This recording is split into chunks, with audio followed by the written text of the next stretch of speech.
Hey, 8th grade. So, congratulations, you made it to Friday. And today, to continue our look at poetry, you're going to be reading a rather famous poem by the American poet Robert Frost. So, this is another American poem. He's very unlike Langston Hughes for one reason, in that he's white. Um, and so, but he's also one of my personal favorite poets. Frost has a way of really elevating the normal or the natural, and actually making normal things really awesome and really powerful. And he can see the greater meanings in the smallest of things. And of course, for someone like me, and that's what I've been trained to do when I read stories, I love that. But it's really fascinating that he can take something as simple as, working in an apple orchard and picking trees off an apple, or picking apples off of a tree, and actually making that this really awesome commentary on something. So that's actually the poem that you guys are going to be looking at today by Robert Frost, and it's called After Apple Picking. And I would like to show it to you really quickly, just to show you what you're dealing with here. So um, as you can see, it's not like Mother to Son or Dreams. It's kind of long. See? And it's not too long, but it's a little long, but also it's poetry. So remember the rules when it comes to reading poetry. Remember those three rules that I gave you, the three reading rules. First rule, first read through. Remember this, first read through, you read the whole poem through, don't stop for anything, and just read it like it's written, okay? Just read it straight through, don't stop. However, as looking at this one, you'll see that the lines are kind of cut off weird, okay? Now, Frost has his own reason for doing that, but the thing that's going to make this work really well is do not stop at the end of a line unless there's punctuation there. Follow along with me as I do this, and I'll show you what I mean. A long two-pointed ladder still sticking through a tree toward heaven still. And there's a barrel that I didn't fill beside it, and there may be 2 or 3 apples I didn't pick upon some bough. But I'm done with apple picking now.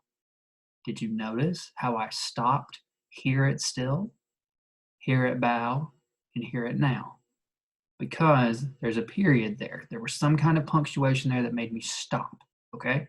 And of course, you can take a breath when you hit a comma, of course. It's a brief, intended pause there.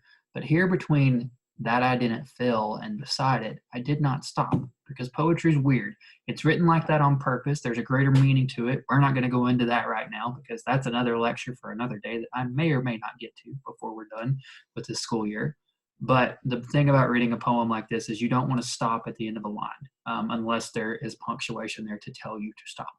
Otherwise, just keep reading straight through, and it'll make your life a whole lot easier, and it'll make it a lot easier to try to understand this poem as well. All right, so with that in mind, let's continue on. And so you'll continue to read through the whole thing. Just read the whole thing. Don't stop.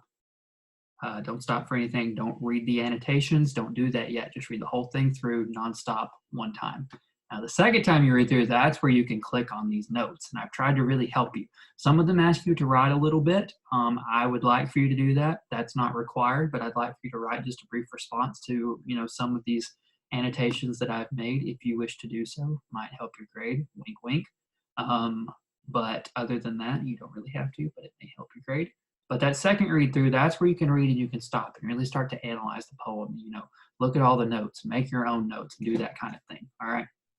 Now, the third time you read the poem, that's where you basically repeat step 1 and you read the whole thing again, not stopping. Okay. And so just make sure you do that. First read through, don't stop. Second read through, you can play around with it, stop, click on the notes, read what I got there, and just keep going. Then the third read through, you just basically read through number 1. All right, so you guys can remember that. Now, I point out here with your actual study of the poem that within this poem, the lines between dreams and reality are definitely blurred, meaning that it's really unclear at some points in the poem whether the speaker of this poem, not Frost himself, but the speaker of this poem, is dreaming or if they're in a state of the real world. And it kind of goes back and forth, but sometimes you don't really know which is which, and that's really intentional. And some of you will pick up on this and some of you won't. And if you don't, that's fine. That's why we're reading this stuff. I'm not grading you on your ability to, analyze this poem the way that I can analyze it, because you guys haven't learned how to do that. What you will be doing in this poem, however, is that as you're reading through it, I want you to try to figure out when the speaker is dreaming and when he's awake in reality. But sometimes, as the lines are blurred, he might be doing both at the same time. So it's a really complicated poem, but I know that you guys can get it, or at least try to understand somewhat of what's going on. Now, the last question, your actual big question, where you'll write about 6 sentences for me, or actually you will write 6 sentences for me. You will be trying to explain what you think this poem is about. So ultimately, all you're doing in this is you're basically just going to read through the poem those 3 times, do what I told you there, and then afterwards, in your response to it at the end, you're basically going to try to figure out what it's about.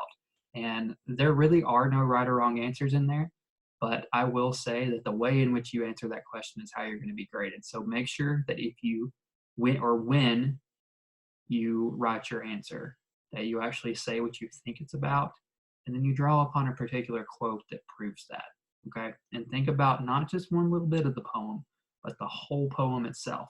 And other than that, you guys should be good to go. It's a really awesome poem. I hope you guys enjoy it. But other than that, that's really all you're doing for today. So I will leave it at that.